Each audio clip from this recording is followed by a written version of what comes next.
মুন্সিগঞ্জে যুব দলের উদ্যোগে প্রস্তুতি ও আলোচনা সভা অনুষ্ঠিত। মুন্সিগঞ্জ প্রতিনিধির প্রতিবেদনে দেখুন বিস্তারিত।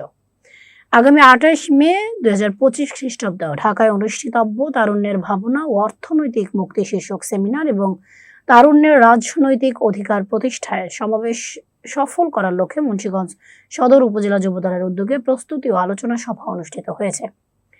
শনিবার বিকেলে 5টার দিকে মুন্সিগঞ্জের মুক্তারপুরে সদর উপজেলা বিএনপির কার্যালয়ে এ সভা অনুষ্ঠিত হয়।